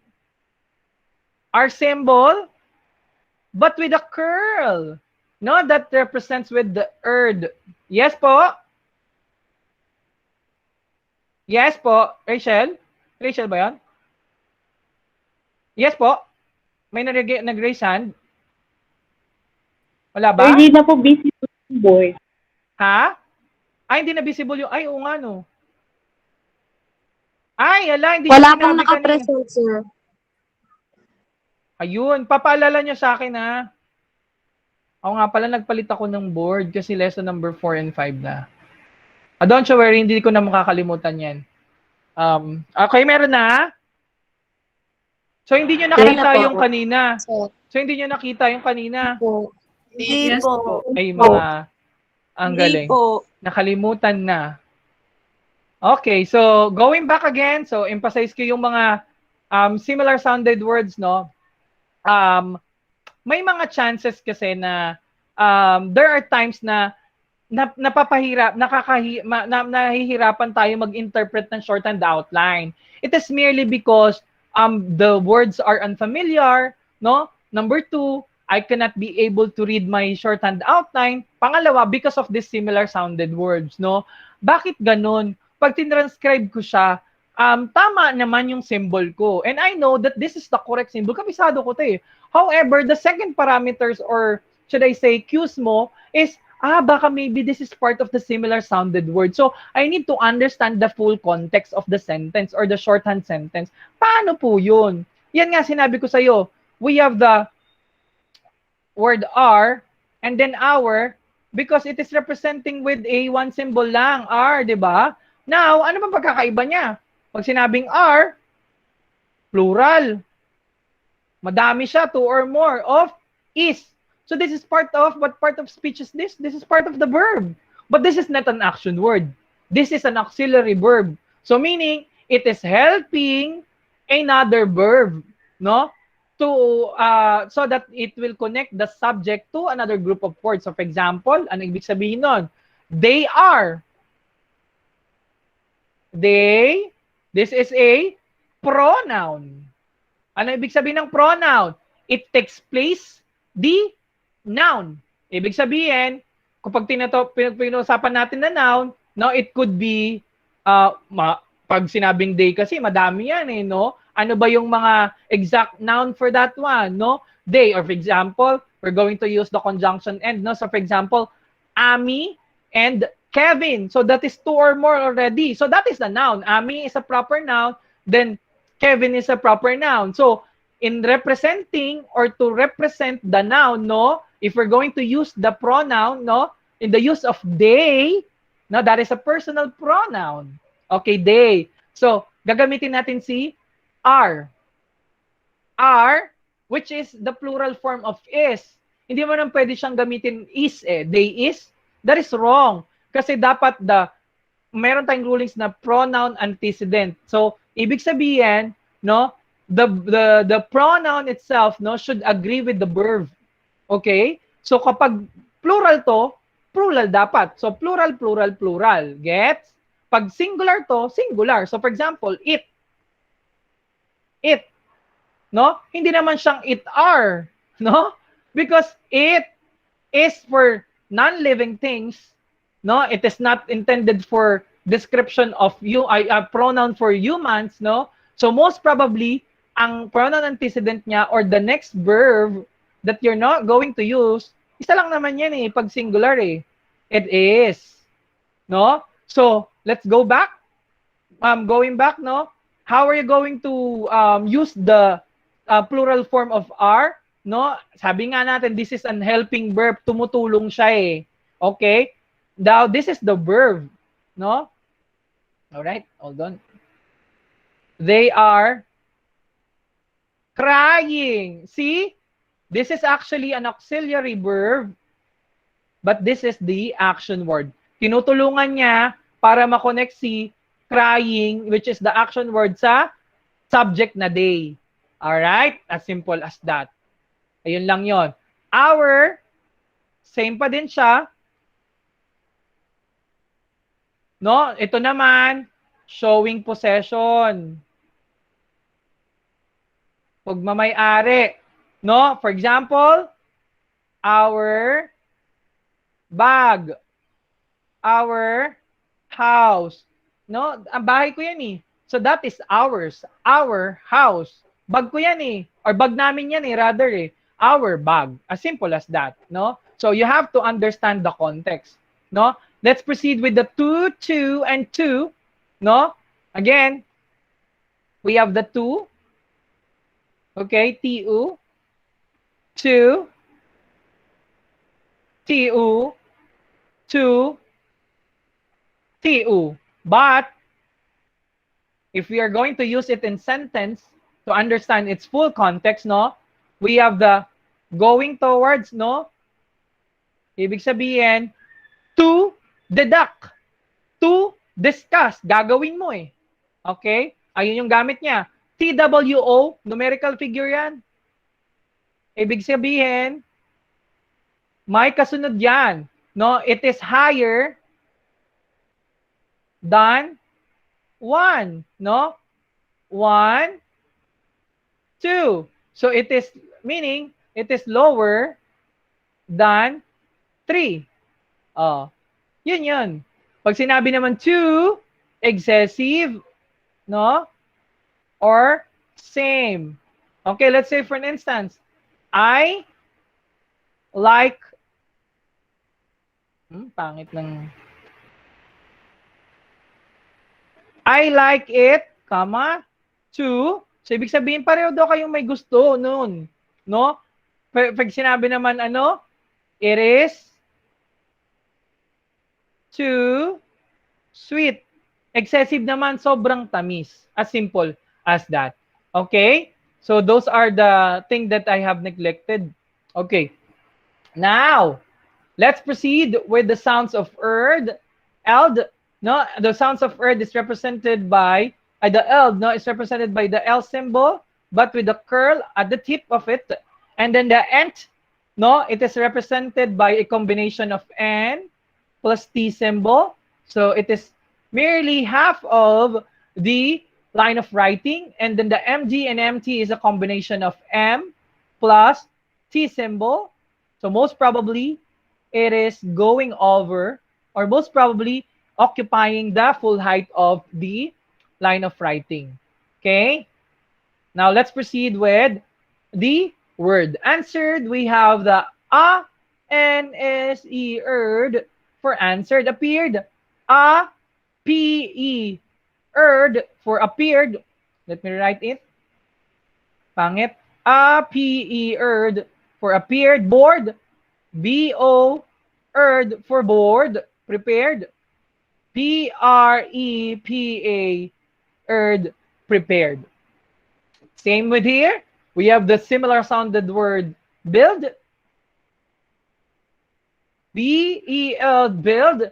When we say build, no, we're talking about here monetary. No, so this is the total amount of the purchase that you buy. No, build. No, we're talking about here that you are should I say creating, no, something. Now let's say for instance you are building up, or should I say building up a business. So you're planning to create a business. So build, no? You're starting, no? It is a commencement of doing something. Nagsisimula ka. Okay? Cold, K-O-L for cold. Ano nangyayari sa ano ko? K-O-L for cold. And then failed, we have the F-A-L for failed. Then cancel, we have the K-A-N-S-E-L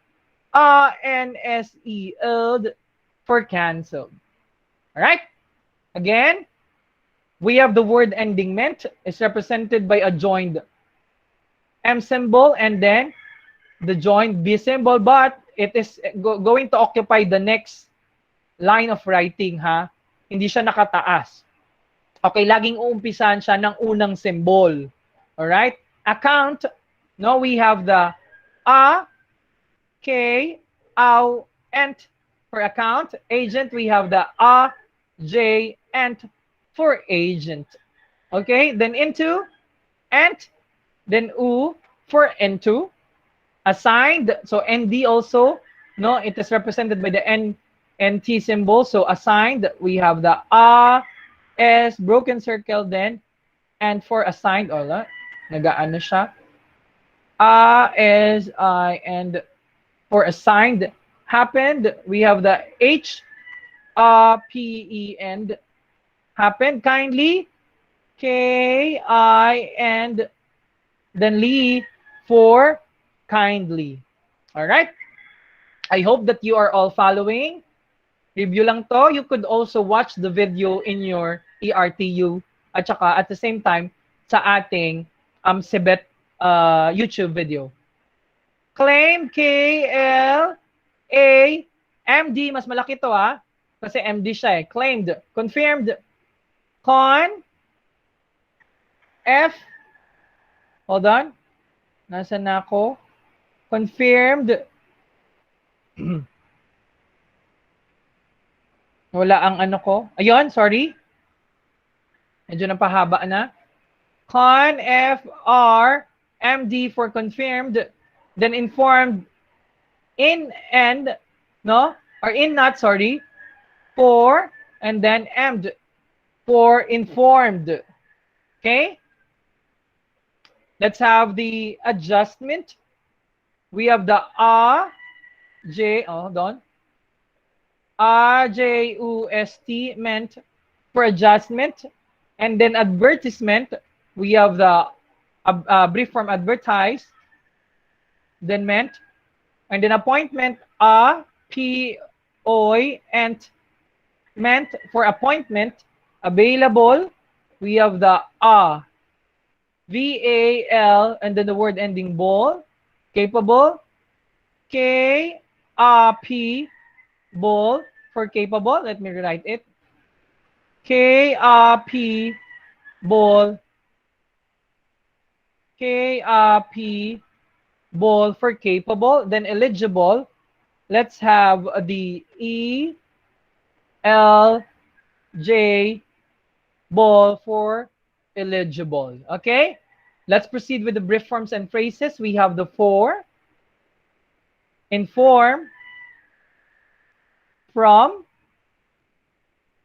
JEN for general, JENE for generally, okay? Gentleman.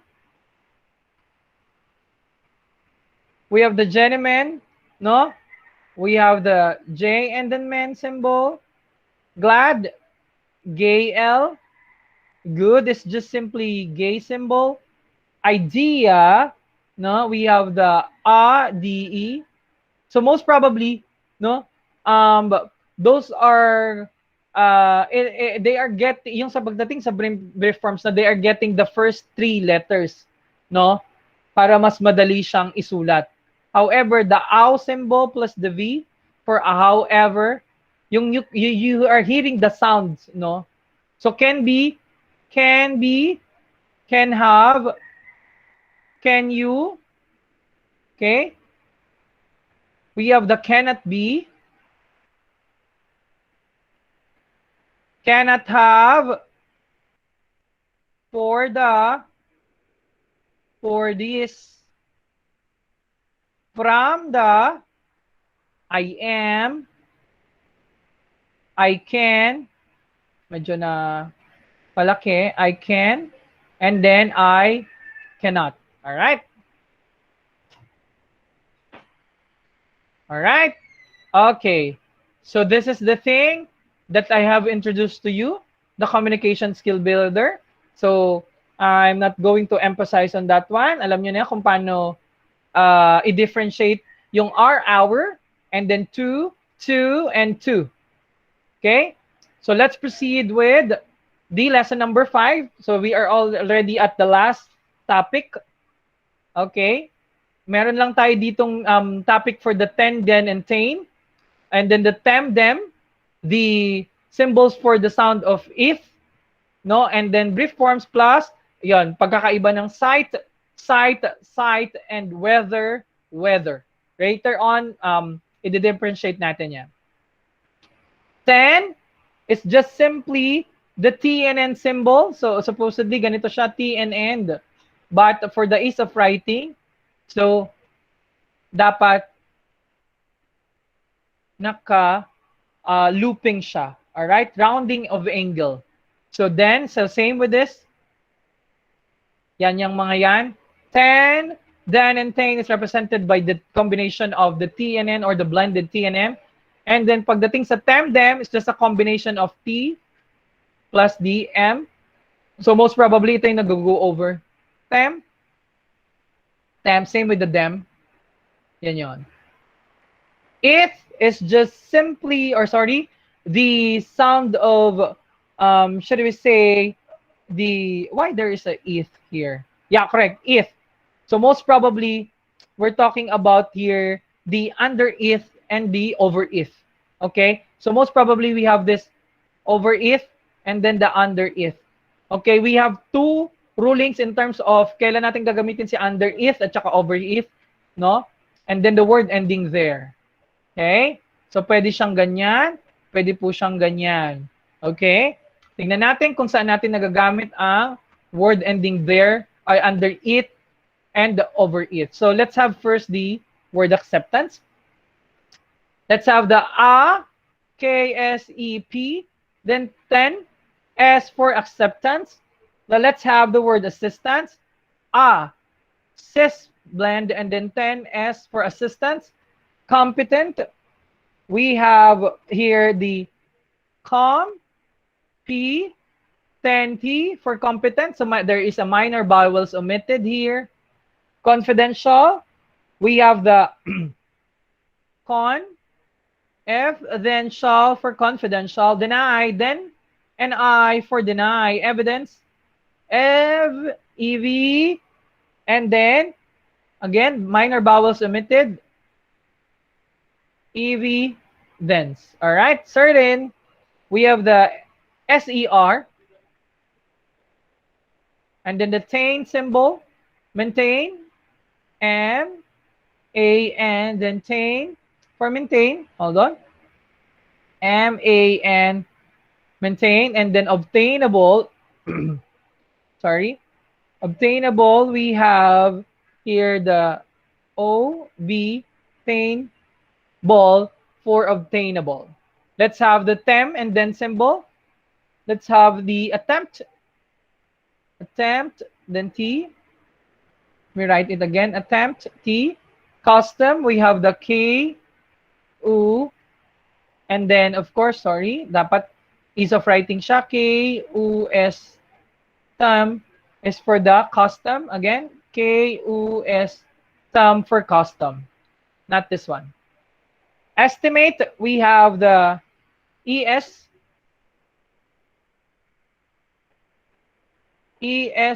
tem, AT for estimate. Let's have the word demand, dem, and D for demand. So as you can see, the curve, no, because we are talking about here the two different curves, no? So we have the dem and then the end. So most probably the circle is above the first curve. Okay, let's say for instance the word car, no? If you're going to dissect that one, no, ang combination niyan without the A, no, magkabaliktad na over curve at saka under curve. So sabi sa rulings ng joining principle, in terms of joining a different curve or different, should I say, placement of curve, no, the A circle or the circle is written above of the first curve. Nasa taas daw ng first curve. Kaya same with this, applicable din yan siya. Okay? Kaya nasa taas yung A symbol. Demonstrate. We have the dem, O, N, right S, T, R, A, T. So medyo complicated. Let me write it again. Dem, O, N, S, left S, right S, T, R, A, T for demonstrate. Demonstration. So we have the dem, O, N, right S, T, R, Asian, the word ending Asian, the word ending Sean for demonstration. All right, now, ito na yon. Pagdating sa under is at over is, no? Ginagamit natin ang under it kapag kino-combine natin siya or gino-join natin siya pagdating sa O, R, and L symbol. Katulad ng kaninang sinabi ko sa inyo, yung under is natin, ginagamit yan kapag joining or joined, no, with O, R, and L symbol. So the rest, ang gagamitin mo, over it na. So ito lang yon. Pa-close ako ng mic, sorry. Sino yon? Ayan, so, yon. So let's have the word method. Okay? So, please observe it, ha. Tingnan nyo. Method, since wala siya sa O at saka RL, so most probably gagamitin mo over it. M-E, over it, then D for method. Same with the smooth. Okay? Smooth. Anong kasunod? Anong bago magsimula ay bago ang over it? S, M, U, C. Ulit. Medyo hindi ko na ano yung S, M, U, C. Hindi ko maano yung ano. S, M, U, C. So most probably here, no? Over it pa din siya. Hindi kasi siya part of the O, R, and L. So same with the then. No? Over it pa din. Over it and N. Both ito. B, O, and then that's the time gagamitin mo siya as under it. Kasi, again, kinumbine mo siya sa O eh. Alright? Same with the rather. Tignan natin. Rather, ha? R, A, there. O. Yung combine niya. So, over it siya. Bother. Tingnan natin kung ano mangyayari sa bother. Ano mangyayari sa bother? Ha? B-O, and then at the same time, same with the both. Okay, we have the word ending there, no? You're going to write it as under if, no? Because it is joined with the O. That is bother. Gather, gay, other, over it. How about the neither? And, sorry, medyo napahaba. And E, then the word ending there. So, over it pa din siya. Ito, other. Other is just U and then over it. So, hindi pa rin siya under if. Okay? So, again, kailan natin gagamitin si under if? Kapag kino-combine siya sa O, R, and L symbol. So, stuck on that one, fix on that one. The rest of the, should I say, a principle, no? Over it na ang gagamitin natin. So, under it, ORL lang. So, pag the rest of the combination, no, is over it na siya. Yun lang yun ang tatandaan doon. Now, brief forms and phrases, class. So, we are almost done. So, we're good. So, let's have the in not includes, incorporate, we have the E and enc. And then, lagyan lang na natin ng ED to make it incorporated. Insurance. Alright, sumasakit na ang likod ko. In-ish. Insured. Lagyan na ng D. Manufacture. We have the man and F, no? For the representation of the brief form manufacture. Manufactured, lagyan na natin ng D for the past tense. Memorandum, it's just simply M-E-M and then the O for memo, random. Morning, it's just like the Sabrina Morning Star. Morning, it's just simply the men symbol. Mr. MR, no need to put any sign of capitalization. Mrs. MRS, Miss. Ayan. So, kailan ba natin ginagamit ang mga ang title na Miss? Number one, if the woman, no, if she prefers to be called as Miss. Number two, if you are uncertain na kung married ba siya or hindi, gagamitin ng Miss. para kasi again, your integrity and credibility is at stake, no? And then pangatlo, most probably if should I say, 'di ba? She is not yet married. Okay, yun lang naman yun eh. You know that he or she that she is a married. Then if she prefers to be called as Miss, not Mrs., no, regardless of his should I say status, no, marital status, then number 3, if you're unfamiliar, no, lalo na pag may magbibigay kayo ng invitation, okay, and then it is a VIP, so most probably, to be safe, no, just use the title Miss. Ayun lang yan. Tatlo lang naman yung rulings doon. So never we have the NV. Okay, newspaper, NSP. Next is just NEX. That is the next. Then last, of course, the brief form phrases. I cannot be. I cannot have. I have. I have not. I will be. I will be able. I will not. I would. I would be. I would have. No, wait. That is I would have not. Have. And then I would not. I would have. Or sorry, I would not have. Have in it. In order.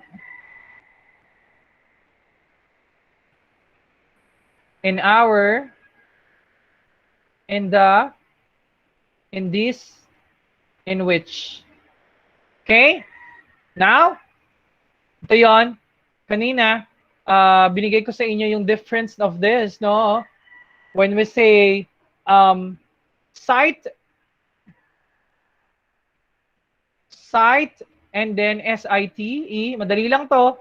Site, no? If you are, should I say, citing or acknowledging, no? To avoid plagiarism, no? You have to acknowledge your resources. Cite, no? This is a sense of sight. Diba? The capacity to see or the ability to see. Then sight, no? This is a location. Weather, type of atmosphere or the condition of atmosphere. So weather is just simply if or should I say, yeah, if, no, that is part of the subordinating conjunction if. Okay, so ano example niya? We have a very cold weather during March. This is most probably yung type of atmosphere. Then we do not know whether or if. Pag binaliktad mo or tinanggal mo yung weather and then use if, no, whether we do not know if he is aware of the publication code. So if. Okay, if you have reservations. All right. So far, that is lesson number 1 to 5. Please, everybody, open all your cameras. Ready your pen and paper. Then, let's have the first dictation. So, let me show you first the rulings. Open all your camera. You are not going to be preceded with the dictation kapag hindi kayo nag-open ng camera. Okay, so this is the ruling. So, most probably class, ano lang yon? Review lang natin yon. But don't you worry, i-emphasize natin soon ang mga grammar rulings. Hold on ah. Save ko lang. Huwag kayong kabahan.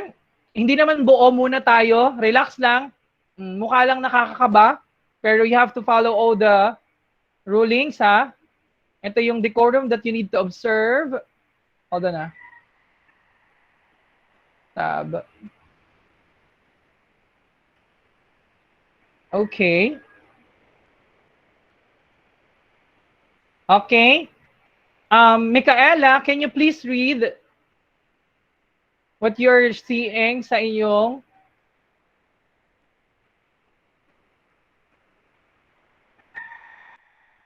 Alright, bakit hindi siya nakikita? Hold on na. Lagay ko lang siya sa ating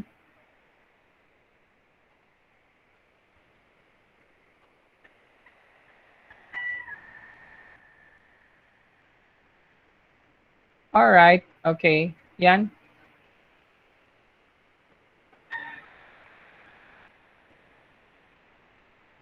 Tab. So,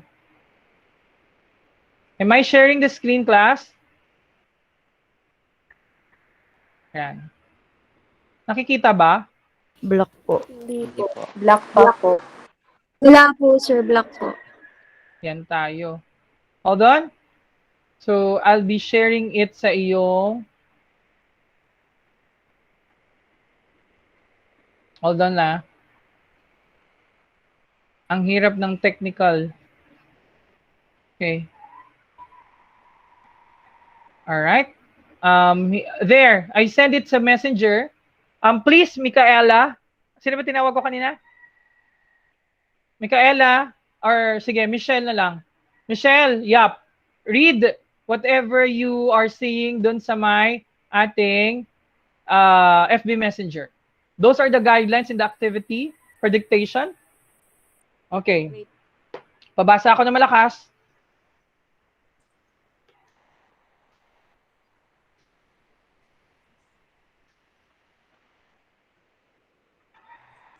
Shell? Reading of transcript guide. Number 1, position yourself sideward. Make sure that the paper and your face are visible in the camera.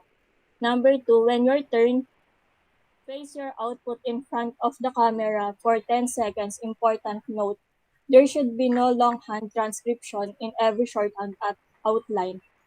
Number 3, read your transcript backward while shorthand spelling it.